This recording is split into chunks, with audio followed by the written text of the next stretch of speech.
Assalamualaikum warahmatullahi wabarakatuh. Salam sejahtera untuk kita semua. Salam Dirgantara. Kembali lagi kita berbincang-bincang mengenai kedirgantaraan, khususnya di STTKD. Saat ini di samping saya sudah ada salah satu dosen dari Diploma 1 Flight Attendant. Selamat siang Bapak. Selamat siang Yosi. Bapak boleh perkenalan terlebih dahulu agar teman-teman dan adik-adik di rumah bisa mengenal Bapak. Siapa sih Bapak ini? Oke. Perkenalkan, nama saya Hasan Taufik. Ya, orang manggil saya cukup dengan Taufik saja, ya kan? Dengan Taufik. Saya sini adalah sebagai dosen praktisi di program studi Flight Attendant, dan saya juga mengajar di program studi lainnya. Tapi sebelum saya bicara lebih jauh ya tentang latar belakang saya, tentang profesi saya sebelumnya, saya sedikit mau sombong, boleh nggak Yosi? Oh, boleh, silahkan. Gini ya, sombongnya segini nih. Saya tuh udah naik Menara Eiffel 2 kali. Saya udah Menara Eiffel 2 kali. Wow. Saya udah pernah ke Menara Pisa. Wah. Saya sudah pernah ke Honolulu. Saya udah pernah ke Las Vegas. Waduh. Saya pernah ke London. Saya pernah ke Big Thames. Saya pernah ke Amsterdam. Semua tempat negara di Eropa itu. Kemudian di Asia, ya mulai dari Singapura, Malaysia, Tokyo, Korea, ya. Kemudian pergi ke beberapa tempat di Australia, dari Melbourne, Perth, Sydney, King Cross, semua ya, semua Afrika, sampai seluruh dunia ini udah saya udah pernah ke sana. Sombong ya kira-kira ya? Enggak sih Pak sebenarnya. Sombong gini, saya ke sana itu bukannya karena saya banyak duit. Kalau banyak duit ke sana bukan. Saya bukan, I'm not rich man. Saya bukan orang kaya ya. Tapi saya bisa terbang ke sana, bisa melihat kota itu karena saya dulu adalah mantan pramugara di salah satu maskapai nasional di Indonesia. Wah, salah satu pramugara ya Pak ya. Waduh, pasti pengalamannya banyak sekali ya Pak ya. Oh ya,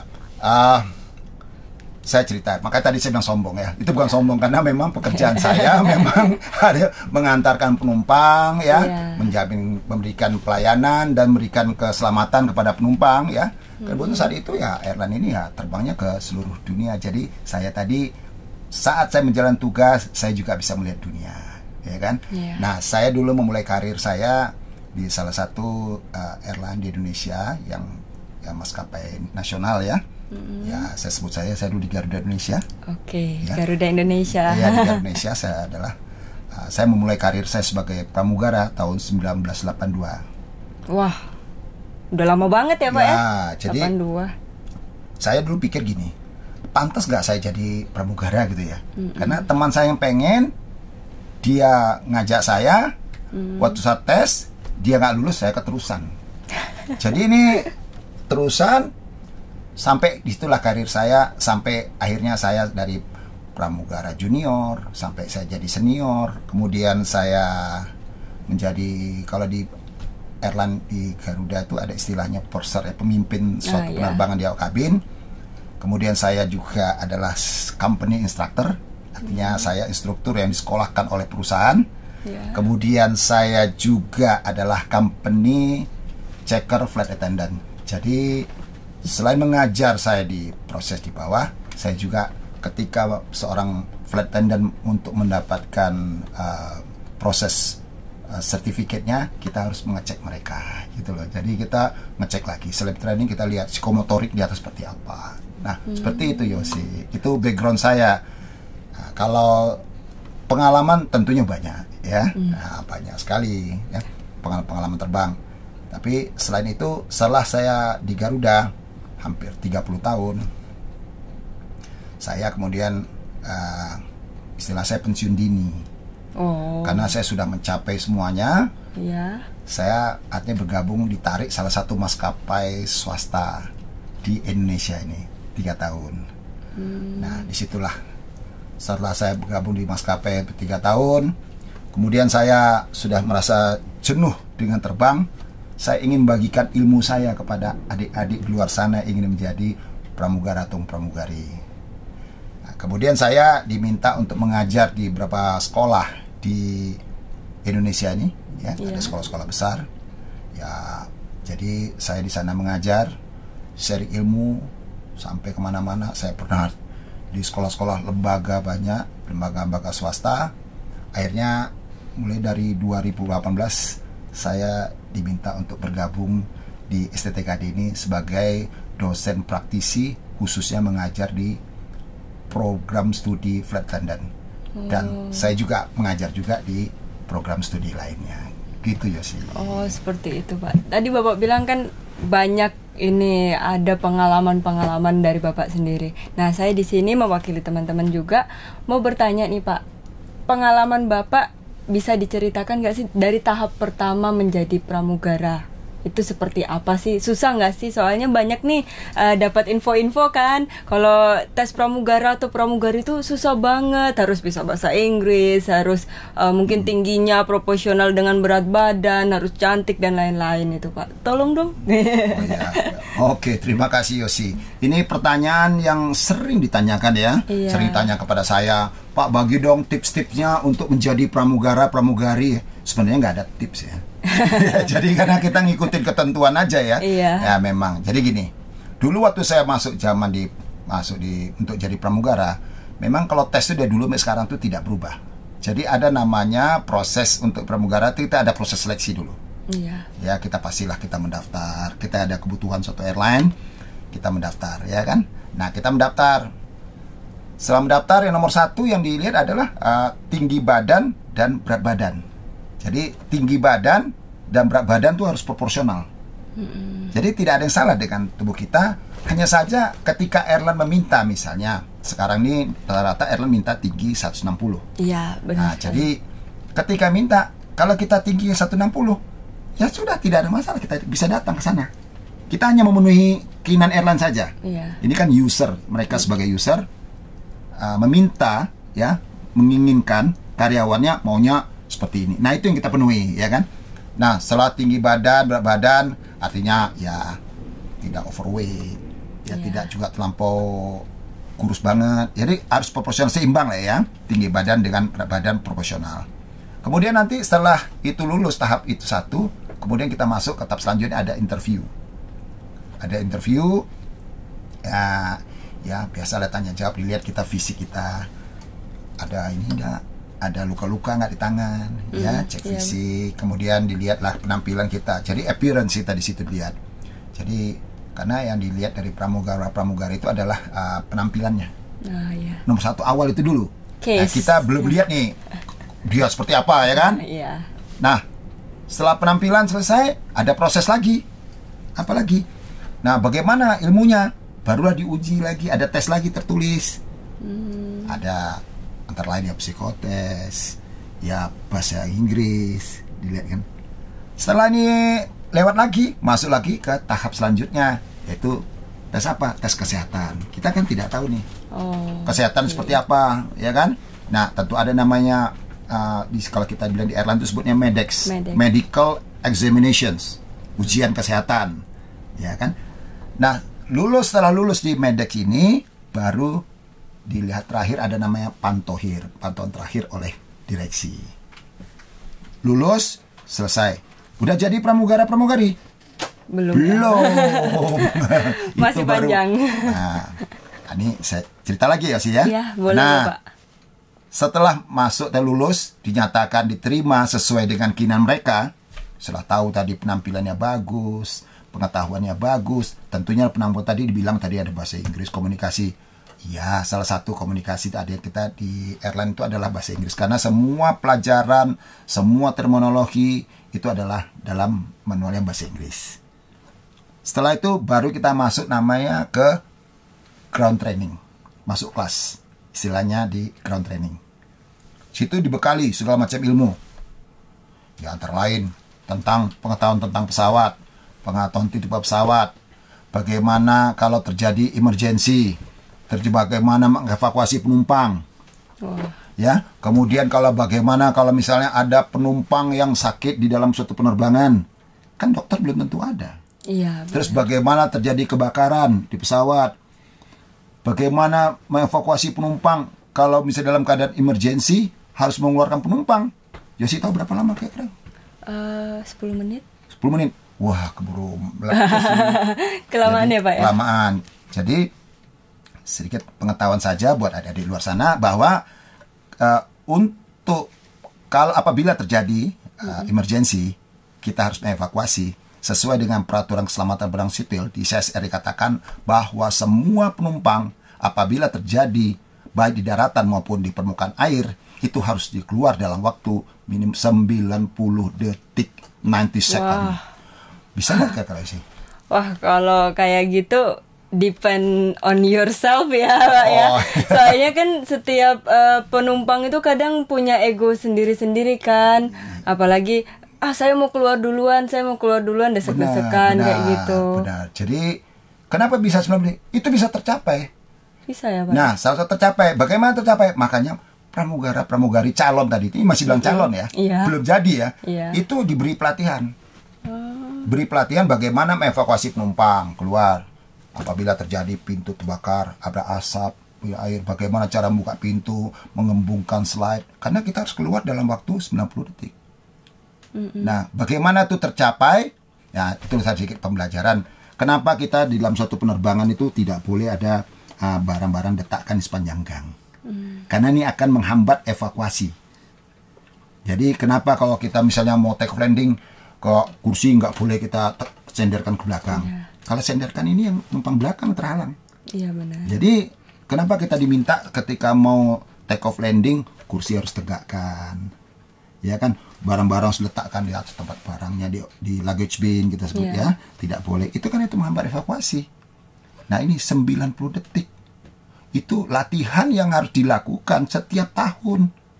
Jadi itu latihan, salah satu pelatihan. Belum nanti kalau ada api, bagaimana menggunakan alat-alat namanya fire extinguisher, alat pemadam. Bagaimana kalau penumpang misalnya hipoksia, kekurangan oksigen, bagaimana kita melakukannya, treatmentnya seperti apa yang harus kita lakukan. Termasuk juga kalau ada penumpang yang meninggal. Wah, jantungan gitu ya, Pak? Nah, yang meninggal, memang pramugara-pramugari itu bukan dokter, tetapi dia harus tahu bagaimana ciri-ciri penumpang ini sudah meninggal apa belum. Nah, tentunya ada prosedur. Ya, kita umumkan bahwa para penumpang terhormat di dalam penerbangan ini salah seorang penumpang sedang sakit dan membutuhkan pertolongan Anda. Jika Anda seorang dokter, kami butuh pertolongan Anda. Nanti kita umumkan seperti itu. Itu prosedurnya ya. Nah, kita tentu juga ada kotak-kotak obat. Karena kami bukan dokter. Ya, jadi pramugara-pramugari yang berdokter, tapi harus bisa membantu. Nah, terjadi misalnya hipoksia, kekurangan oksigen, apa yang dilakukan? Ya tentunya memberikan oksigen. Bagaimana cara pemakaian oksigen? Nah itu yang harus diajarkan. Itu salah satu pelajarannya. Belum lagi pelajaran tentang pengetahuan makan minuman, terbang internasional. Nanti penumpang minta, bisa katakanlah kalau kita bicara internasional, ya tentang minuman-minuman. Minuman itu kan macam-macam, ada alkohol juga ya kalau internasional. Jadi tentunya kita harus tahu dasar-dasar minuman. Kemudian juga ada makanan-makanan yang kita sajikan, karena kalau di terbang internasional itu makanan yang ada di first class itu ya seperti layak di hotel saja. Jadi mulai dari pembuka, hidangan pembuka sampai hidangan penutup. Dari mulai pembuka ya kan. Terus ada pelajaran lagi bagaimana mereka melakukan pekerjaan di pesawat. Ini ground training ya, banyak loh ya. Jadi itu mereka bilang, wah ternyata jadi pramugara-pramugara itu enggak gampang ya, karena prosesnya susah. Belum lagi nanti tipe pesawat. Kalau setiap pesawat itu lain pesawat, lain tipe, lain lagi peralatan trainingnya, karena mereka harus sesuai dengan tipe pesawat tersebut terbang nanti ya kan. Setelah lulus ground check, nanti nanti ada ujian negara juga. Udah jadi pramugara-pramugari? Masih belum. Masih belum. Belum. Ada lagi prosesnya namanya flight training. Nah, flight training salah satu tugas yang ngecek adalah flight checker, flight attendant, ya kan? Apa yang dicek? Ya, dicek kita psikomotoriknya. Naik ke atas, bisa kita bilang, oke, ketika kalau bisa saya ngecek, nanti tutup pintu ya. Ya, naif sekali jika seorang flight attendant sudah diajarkan di ground, toto di atas nggak bisa nutup pintu, nanti ditawarin kalau penumpang gitu kan ya. Nah ya kan, jadi keberatan nggak bisa. Nah makanya diajarin dulu. Di atas itu tinggal praktek saja. Nah praktek kita lihat, ada berapa kali terbang, kita cek, katakan udah cek bagus, ya kan, kita anggap masuk ke kompetensinya, semua pengetahuan dia tahu. Tentu kita bertanya juga ya. Kalau terus seperti ini, ya barulah dia nanti diajukan ke kalau sekarang namanya DKU ya DKU Direktorat Keselamatan Udara ya kan. Jadi disitulah baru nanti dia mendapatkan namanya FAC atau disebut Flight Attendant Certificate. Barulah sah dia menjadi seorang pramugari. Barulah dia nanti di schedule untuk terbang. Wah, gitu sih. Lumayan panjang juga ya Pak ya. Aduh, ini bagi teman-teman atau adik-adik yang mau menjadi pramugara atau pramugari harus siap mental dan fisik ya. Soalnya lumayan panjang untuk rekrutmennya juga, dan juga butuh kesabaran ya Pak ya. Ya, pasti. Jangan lupa berdoa juga. Ya, karena banyak juga yang ini ya. Kalau dari mulai proses seleksi masuk ke ground training itu minimal tuh 3 bulan. Seleksi itu gini-gini habis lah waktu sebulan. Tambah lagi flight training. Jadi jangan beranggapan kalau sudah lulus seleksi saya sudah jadi pramugari. Belum. Sebelum memegang namanya FAC, Flight Attendant Certificate tadi, dia belum menjadi seorang pramugari, baru calon. Karena itu prosesnya. Jadi dari mulai proses seleksi, ada ground training, ada flight training. Nah, itulah yang dijalanin. Barulah dia menjadi seorang pramugari. Oh, seperti itu ya Pak ya. Nah, setelah jadi, apakah nggak belajar lagi? Kayak masih belajar deh ya Pak ya. Iya, karena namanya sertifikat itu ada validasinya setiap pelajaran. Dan itu diuji setiap tahunnya. Nah, hampir sama seperti license gitu ya Pak ya. Iya. Kalau license ini kan 2 tahun nih Pak, Ya. ini untuk validasinya. Nah, kalau untuk ini FAC sendiri itu berapa tahun ya Pak? Kalau FAC itu berlaku untuk seumur hidup. Oh, seumur hidup. Tetapi Ya. itu kan berlaku, tidak ada masa berlaku. Tapi mata pelajaran yang mandatori, yang wajib itu harus diuji setiap tahun. Oh. Setelah lulus baru divalidasi lagi, baru bisa terbang. Katakanlah tahun depan saya istilahnya diuji, nama dalam airline itu nama recurrent. Diuji ya, diuji pengetahuan tentang tipe pesawat, ada ujian teori, kemudian ada ujian praktek. Nah, salah satunya nanti ada namanya evacuation drill, bagaimana dia keluar dari pesawat, ya. Kemudian masuk ke wet drill, itu masuk kita latihan di kolam renang, pakai life raft seperti itu ya. Kalau bisa ada asap, itu prakteknya. Tapi ada teori dulu, ujian teori, lulus. Oh, baru dianggap, oh dia sudah, artinya pengetahuannya valid, berlaku untuk setahun dulu, stempel, set. Kalau nggak lulus gimana? Ya sampai lulus. Tidak boleh terbang dulu. Oh, seperti itu ya Pak. Tidak boleh terbang dulu. Dia hanya terbang kalau sudah lulus. Antara lain ada pelajaran lagi tentang aviation security, ada dangerous good, ya kan? Jadi ada pelajaran-pelajaran mandatori yang ini validasinya juga tidak mengikuti buku tersebut, sertifikat tersebut. Dia hanya berlaku untuk setahun. Kalau untuk sertifikatnya, ini kayak Yosi misalnya punya flight certificate, katakan habis tahun keluar, berarti kan tidak valid ya. Untuk bisa terbang lagi, apply dulu ke airline, maskapai, ya kan. Nah, kemudian harus belajar lagi, diuji lagi, lulus, boleh baru terbang, gitu loh. Nah, seperti itu. Nah, lumayan rumit juga ya Pak. Ya, cuman karena tidak terlihat sama penumpang. Iya. Ya, kalau misalnya penumpang hanya lihat gini, pramugari itu ya cuman gaya-gaya aja ya, lenggak-lenggok di kabin gitu kan, senyum. Tapi kan mereka tidak lihat bagaimana kalau bisa ada penumpang harus keluar 90 detik, bagaimana kalau ada api, apakah pramugari itu boleh keluar duluan kalau terjadi emergency? Tidak boleh. Mereka meninggalkan warga, orang disayang, ibu, semuanya disayang ya untuk suatu pekerjaan. Dan pekerjaannya juga ya tidak menentu. Dulu saya terbang bisa 10 hari, 14 hari. Jadi apalagi ya, orang tidur kita kerja. Iya, benar sekali. Orang kerja kita tidur, kenapa? Terbang jam 5 pagi, dijemput 3 jam sebelumnya, jam 2 pagi udah bangun. Apalagi Yosi kayak wanita harus dandan dulu, pasang makeup segala macam. Itulah. Minimal jam 1 ya Pak. Ya, cuman mereka tidak melihat itu, mereka lihat hanya sosok hanya pramugari. Tapi untuk prosesnya sebenarnya tidak sulit kalau kita membekali diri dengan itu tadi. Artinya kita memenuhi persyaratan apa yang diinginkan oleh airline, ya kita mau belajar, ya nyatanya kan yang lain juga pada lulus kan. Ya, itu aja sama aja ya. Jadi tidak ada yang sulit sebenarnya. Hanya saja apa yang menjadi keinginan airline tersebut kita penuhi. Minta tingginya berapa? Nih saya kasih nih. Tinggi saya sekian. Berat saya sekian. Nih udah.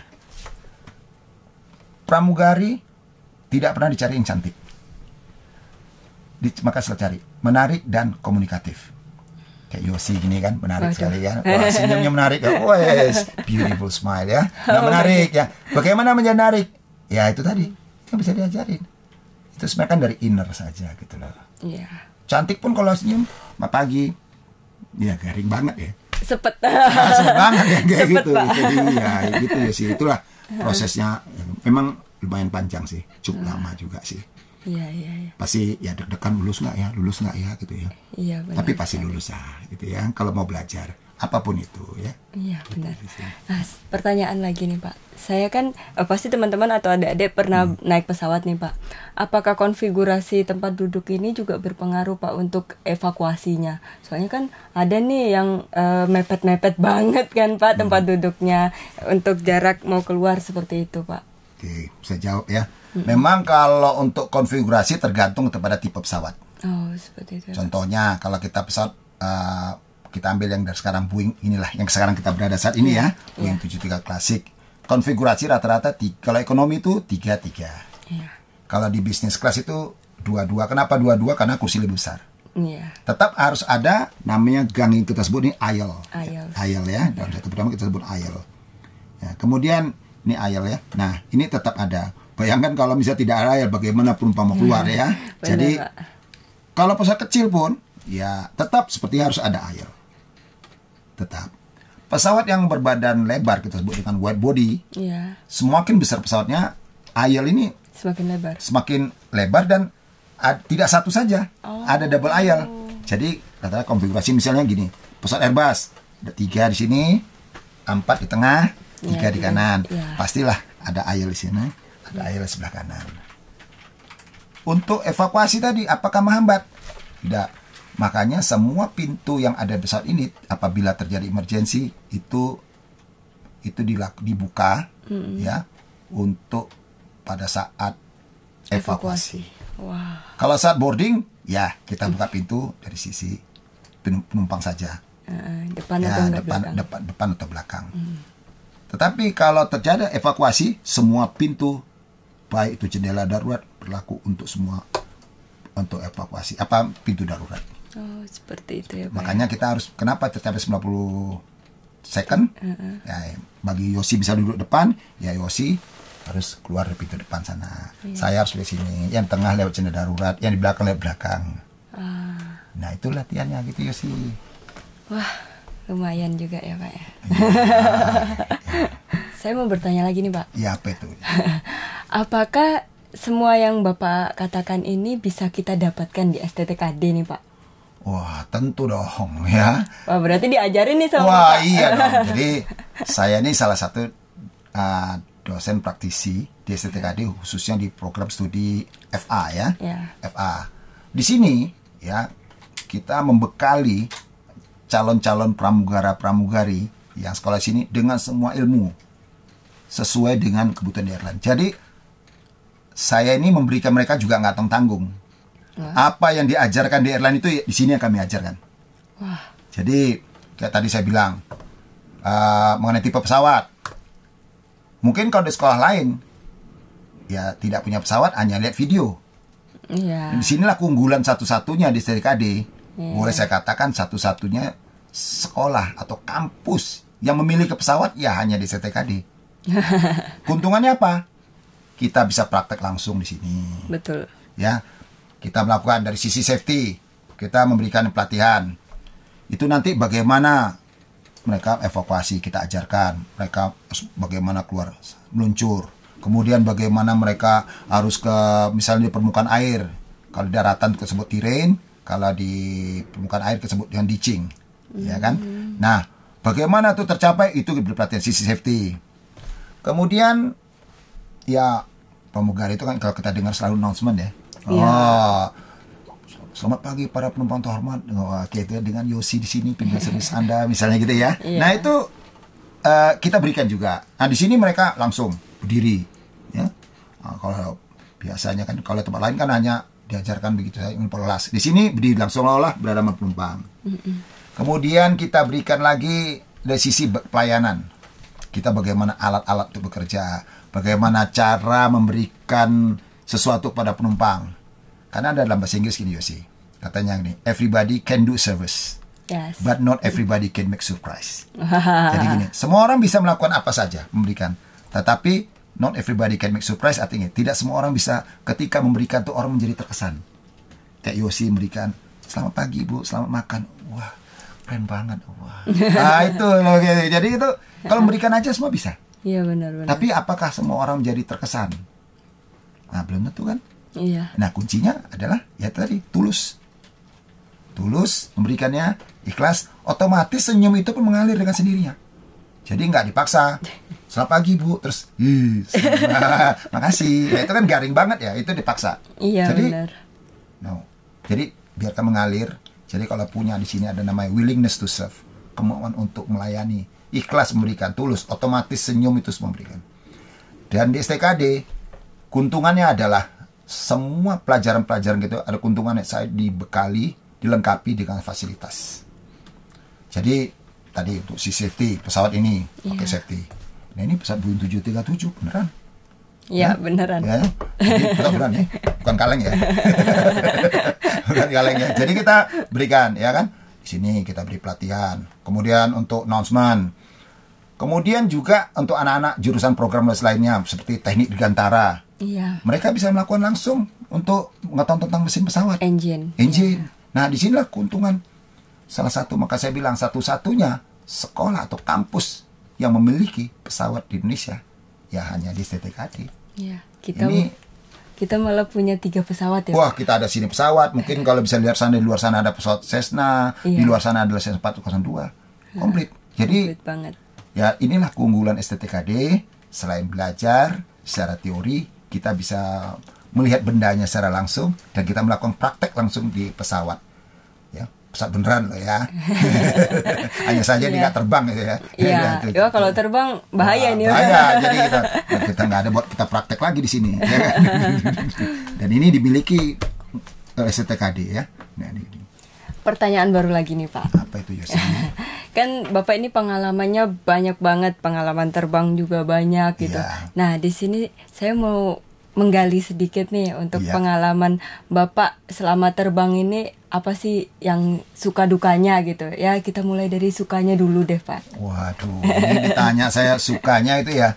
Kalau bicara suka duka, ya saya pasti banyak sukanya ya. Karena saya 28 tahun ya. Iya. Kalau nggak banyak dukanya mungkin nggak selama itu ya. Suka, oke, saya bicara sukanya dulu lah ya. Yang jelas gini, saya terbang ke suatu tempat ya, apa itu baik ke domestik maupun internasional dulu ya, karena saya terbang di airline swasta nasional, saya terbang ke suatu negara. Sukanya itu ya satu, saya bisa lihat negara-negara itu secara gratis. Ya, arti saya bilang saya pernah ke Italia, saya pernah ke Venesia, saya pernah naik Menara Eiffel, saya pernah ke Big Thames mana. Jadi saya bilang semua tempat negara-negara di dunia ini sudah saya kunjungi. Bukan karena saya orang kaya, tetapi karena profesi pekerjaan saya. Betul. Jadi karena saya bekerja, saya terbang ke satu tempat dan kami menginap di sana. Ya disitulah saya menggunakan waktu saya melihat kota dunia. Oh ternyata di Menara Eiffel itu di atasnya naik itu ada patung Gustav Eiffel dan Thomas Alva Edison. Wow. Saya dari sana bisa melihat kota Paris. Itu kan naik atau tower ya. Iya. Itu pengalaman saya nggak terlupakan. Kalau saya tinggal nggak bisa bercerita. Saya pernah ke Roma. Mungkin kalau melihat Vatikan, kemudian saya pergi ke Venesia, kata orang yang kota floating, itu yang negara floating country, yang paling indah, betul indah, karena di sana tidak ada mobil, karena ke satu negara indah saya sudah lihat. Karena saya sempatkan waktu saya menginap, saya sempatkan waktu saya untuk melihat wisata-wisata di sana. Di London, saya pergi melihat namanya Big Ben, St. Thames ya, udah. Saya pergi ke Amsterdam, saya lihat lagi apa namanya di sana. Ya mulai dari windmolen kata orang, kincir angin ya. Saya punya pakai foto-foto Belanda gitu ya. Lihat ya di Keukenhof ya, di Madurodam, kota mini, ke sentrum, dah ya kan. Terus ya itu Eropa ya. Kalau Asia ya Singapura. Jadi kadang-kadang bercandanya saya gini, saya makan malam di Singapura. Iya. Besok pagi saya makan pagi yang bisa jadi nanti di Bali. Kenapa? Malam ini saya nginep Singapura, besok pagi saya terbang lagi ke Bali, saya makan pagi di sana.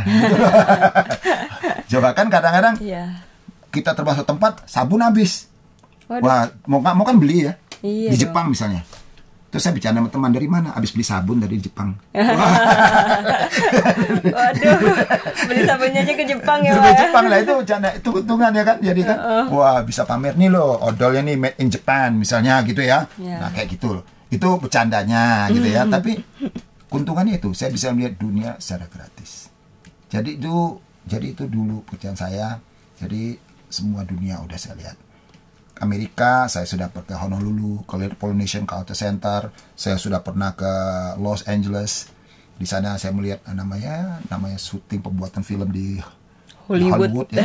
Wah, di sana tuh keren sekali ya. Jadi kalau ya bisa juga sih kalau kita banyak duit yang jalan ya. Tapi dulu saya tuh gratis sama sekali. Kenapa? Ya kesananya saya kerja, berarti ya masuknya aja saya bayar. Ya kan ya gitu loh. Itu ya sih, itu banyak senangnya. Ya kedua saya menghadapi banyak orang. Ya, menghadapi banyak orang, segala macam bangsa-bangsa dengan kultur, dengan berbagai ragam sifat, ya, ragam budaya, bahasanya. Nah, di situ kadang-kadang saya juga belajar bagaimana ya mencoba ya untuk bisa berkomunikasi dengan mereka gitu ya. Ya misalnya saya terbang ke Bangkok ya. Nah, ke Bangkok saya coba belajar Bangkok. Mulai dihitung dari satu dulu ya. 1 2 3 4 5 6 7 8 9 10. Kunciอะไรครับ gitu kan. Pai ma phu khong. Itu Thailand ya kan. Nah, sawadikap, sawadikap. Jadi ketika saya belajar itu untuk intinya berkomunikasi aja dengan mereka, ya kan?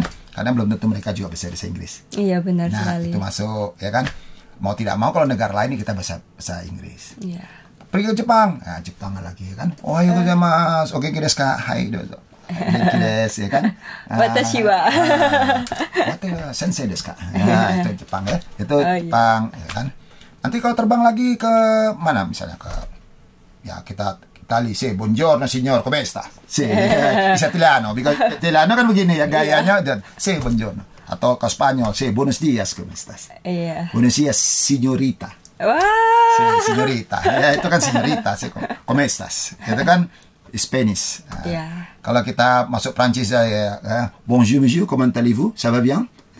It's a French. It's a French. Jadi selain melihat dunia, saya juga mencoba belajar bahasa-bahasa itu, karena bahasa ini menjadi universal sekali. Ya, menurut saya sekarang bahasa Inggris itu bukan lagi menjadi suatu kelebihan, tapi adalah suatu kebutuhan. Karena semua istilah, semua tetap bahasa Inggris. Mau terbang ke Bangkok, bahasa Inggris. Masuk Indonesia, bahasa Inggris. Bahasa Inggris, betul. Kemana lagi? Ya kecuali ke Amerika ya bahasa Inggris saja ya. Iya, cuman mungkin penulisannya berbeda. Tapi bahasa Inggris itu sekarang bagi ada di luar sana, ya mungkin ya jangan takut untuk belajar nggak bisa bahasa Inggris saya terima, tidak. Belajarlah memulai dari mau membuka mulut, jangan pernah malu. Ya, betul. Open your mouth, don't be shy. Starting from simple thing. Ya, mulailah dari mana.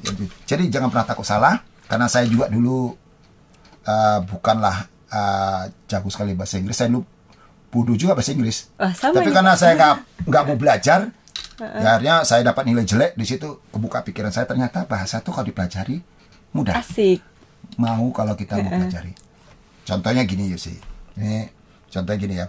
Misalnya ada bule datang ke Indonesia.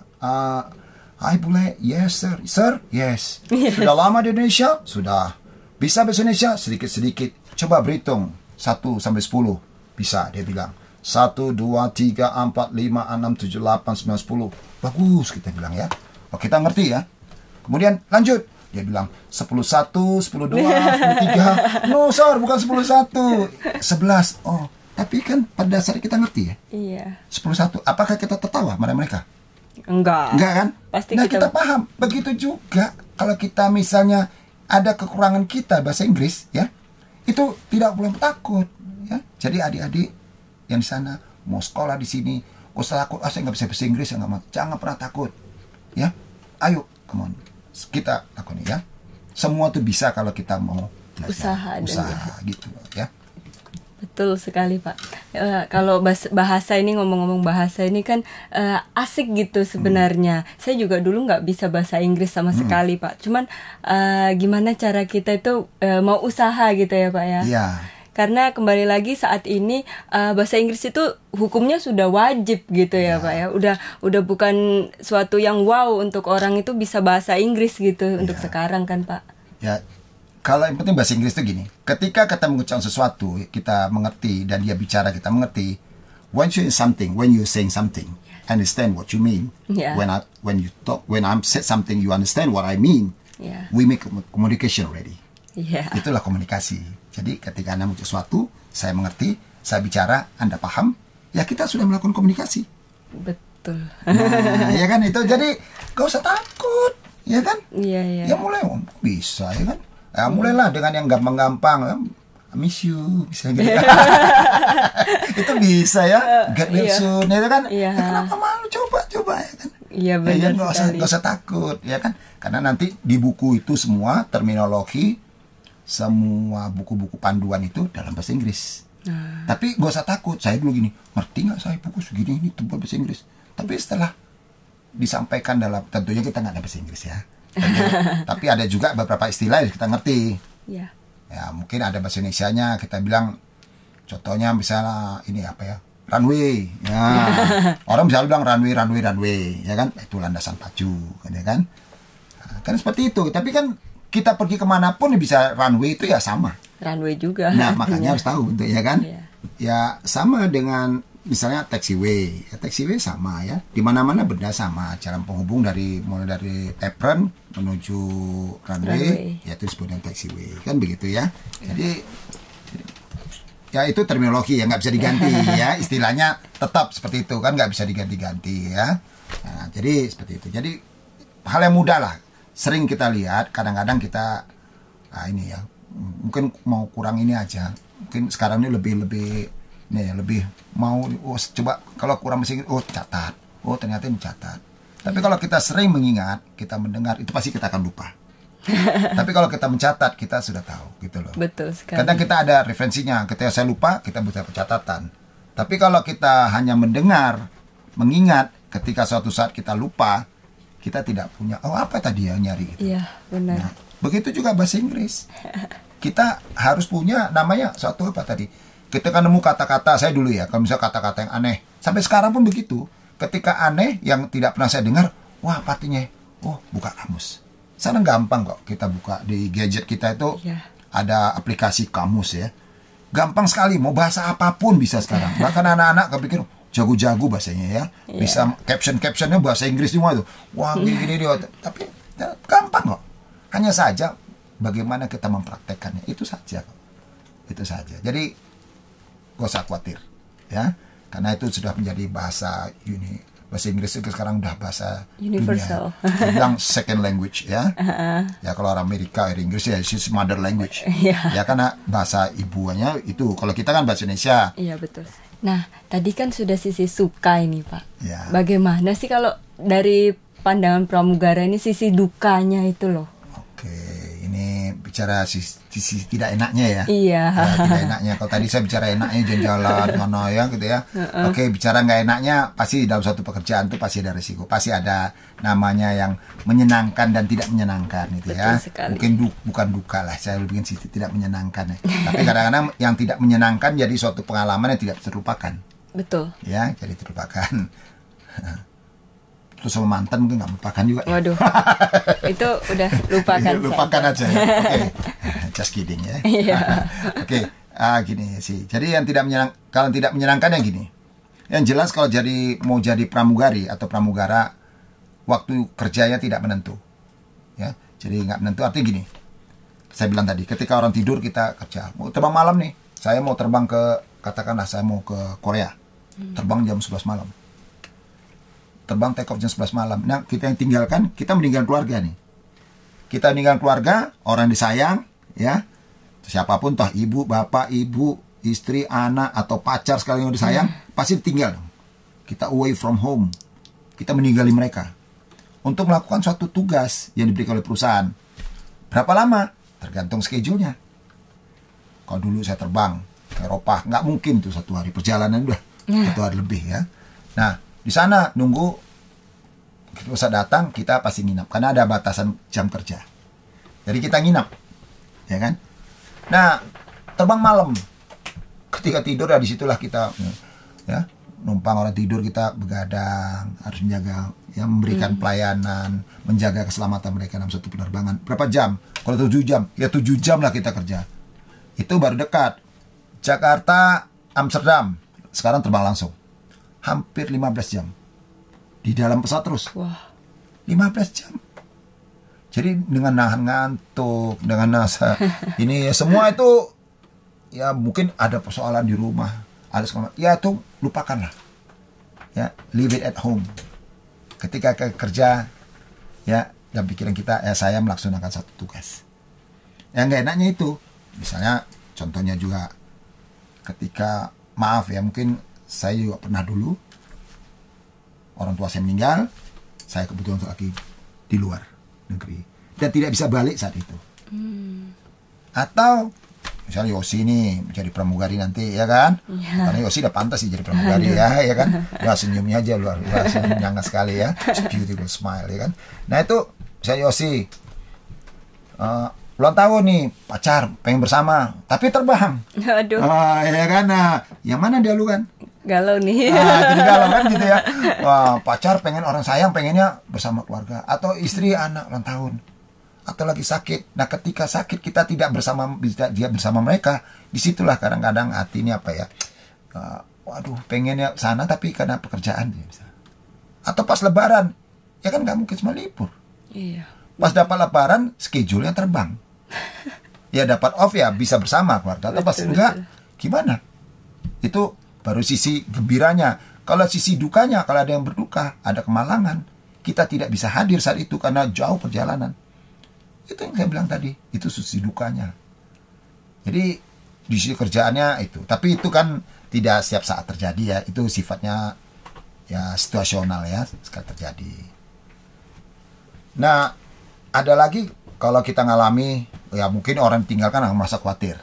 Nah ini pastilah kalau kita mau berangkat tuh kita selalu berdoa dulu, mohon perlindungan, mohon keselamatan ya. Terus saya pernah ngalamin hal yang mungkin buat saya ya sampai saat ini masih ingat. Jadi saya tidak bisa melupakannya karena itu kejadian itu bagaimanapun suatu kejadian ya itu pasti kita terekam dalam pikiran kita. Betul, ya kan, dan tidak mungkin terlupakan, ya kan. Apa Yosi bisa melupakan mantan-mantannya semua kan nggak bisa juga ya. Ingat ya, walaupun nggak ya kan. Ini contoh saja ya, jadi contoh ya. Saya pernah ngalami waktu itu saya ngelakukan terbang haji dari Balikpapan menuju Jeddah. Ketika saya waktu itu, kita kalau terbang haji itu gini, kalau fase pertama kita mengantar dulu aja haji, karena pesawatnya charter, pulang tuh harus kosong, tidak boleh bawa penumpang. Nah, pada saat nanti kepulangan, pesawat kita ini kosong, baru mengambil jamaah haji lagi, pulang penuh lagi gitu kan. Jadi saya waktu itu dari Balikpapan menuju Jeddah mau menjemput jemaah haji di Arab Saudi, Jeddah sana. Di atas Kolombo saya mengalami namanya clear air turbulence. Wah. Jadi suatu turbulensi yang tidak terdeteksi oleh radar. Maka disebut clear air turbulence. Dan ini yang sangat ditakuti oleh penerbang pilot. Karena di radar itu tidak terdeteksi. Betul sekali, Pak. Jadi namanya clear cat, namanya ya, clear turbulence. Dan waktu itu pesawat saya jatuh, bumping, itu drop 1000 feet. Jadi kalau kita gini, 1000 feet itu kalau kita bagi sekarang 1 meter kan sekitar 3 feet dibagi 100 feet, 300 meter lah, 330 meter itu pesawatnya tuh stall gitu bawah gitu. Waduh. Jadi kemudian ketika naik lagi ada bumping ya, hentakan buang. Nah, pramugari saya lagi duduk sini itu terbang buang karena ya kita normal flight, kita nggak tahu kan karena normal ya. Nah saya di ujung itu kepala saya menghantam sailing ini. Iya. Sampai pas pecah. Yang di belakang rekan-rekan saya juga banyak udah jatuh. Pokoknya pikir saya hari itu saya habis. Tapi Allah masih melindungi. Ya alhamdulillah. Ya, sampai artinya saat ini. hari kita mendarat di Kolombo, periksa semua, memang berdarah ya semua ya. Di flight. Tapi itu terjadi ya bukan tidak semua orang tidak menginginkan itu. Tapi alhamdulillah kita masih lindungi semua. Alhamdulillah saya juga masih sehat sampai sekarang itu. Nah, itu yang tidak bisa terlupakan oleh saya sampai saat ini. Ya kan? Nah, kalau menghadapi emergensi evakuasi itu memang kita dilatih terus. Dan itu ada ujiannya setiap tahunnya. Nah, itu untuk supaya lisensinya update itu, ya kita harus ikutin ujian itu. Nah, gitu ya sih. Itu yang tidak menyenangkannya tadi dari sisi waktu kerja yang tidak menentu. Kita harus meninggalkan keluarga, bapak, ibu, orang tersayang, tercinta. Belum lagi ngalami hal-hal yang di luar itu yang saya bilang wow.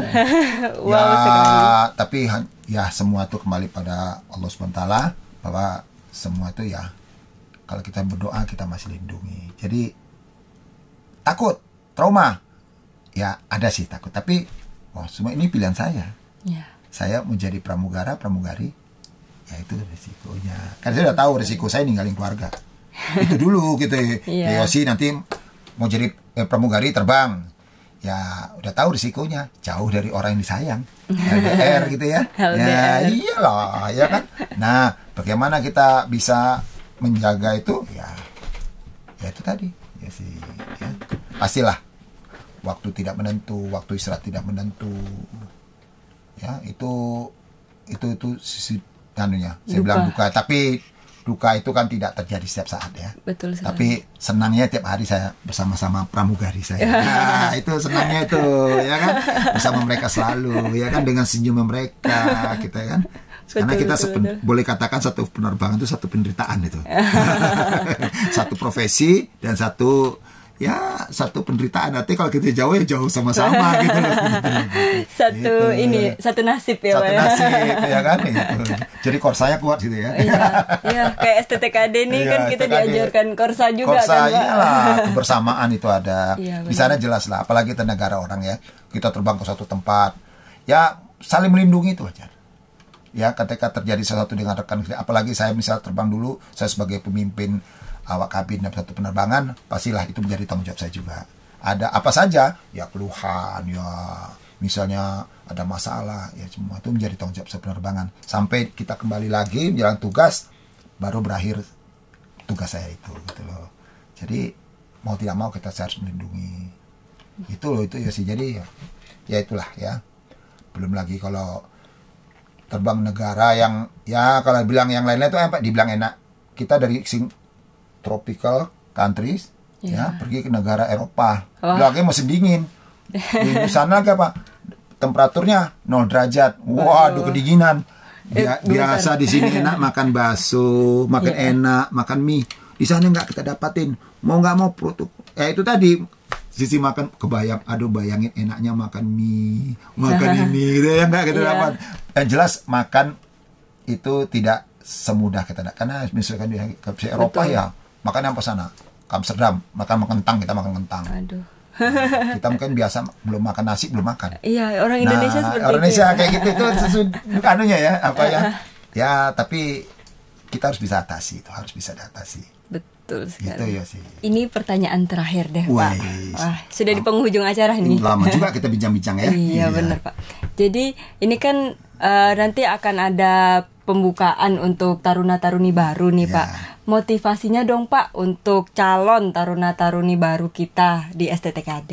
Oke, baik. Terima kasih, Yosi. Iya, Pak. Oke, bagi calon taruna-taruni STTKD yang akan bergabung bersama kami di sini ya, saya cuma satu ya, jika Anda ingin dapat suatu peluang kerja atau ingin bekerja di dunia dirgantara ya, di sini kami membekali dengan ya tidak tidak hanya dengan teori saja, kita lengkapi dengan fasilitas-fasilitas, dosennya yang berpengalaman, ya, kemudian kita juga melakukan praktek di sini, ya. Tidak usah takut bagi catar-catar, ya, yang misal tadi bilang, bahasa Inggris saya kurang, gak usah takut. Di sini akan diajarkan, ya, tentu berkomunikasi. Di sini antara lain selain bahasa Inggris ada bahasa Arab, ada bahasa Chinese. Jadi kan diajarkan tuh ya sih, ya. Kemudian khususnya bagi yang ingin jadi pramugari, tentu semua yang diajarkan di airline itu diajarkan di sini. Jadi boleh dikatakan silabusnya itu sama. Dengan sini. Hanya saja tenaganya. Nah, tenaga pengajarnya pun ya salah satu saya saja, orang praktisi, orang airline, ya. Jadi bukan saya membanggakan diri saya, tapi saya memberikan pengalaman saya, ya, kepada calon taruna-taruni di sini. Ayo bergabung bersama STTKD, ya. Di sini tempatnya ya boleh dikatakan ya komplit banget lah dengan fasilitasnya, silabusnya komplit, ya. Tidak usah khawatir dengan bahasa. Ayo bersama kami di sini, ya. Kami akan didik, kami akan berikan pengetahuan itu, kami akan berikan solusi bagi taruna-taruni, khususnya bagi yang ingin jadi pramugari. Ya, ini bukan tips, ya. Jadi bukan tips, ya. Jadi kita berikan apa sih kebutuhannya? Begitu pramugari apa kebutuhannya? Kita akan berikan di sini. Nah, misalnya kurang komunikasi, kita akan angkat komunikasinya, penampilannya, sisi apa tuh? Kalau fasilitas gue saya bilang lagi deh, ya di sini udah komplit banget, ya. Jadi mulai dari teori, praktek, melakukan, ya sama seperti mereka nanti ketika masuk di airline nanti, yang apa yang kita ajarkan di sini, ya itulah diajarkan di airline sana nanti. Jadi bagi taruna-taruni,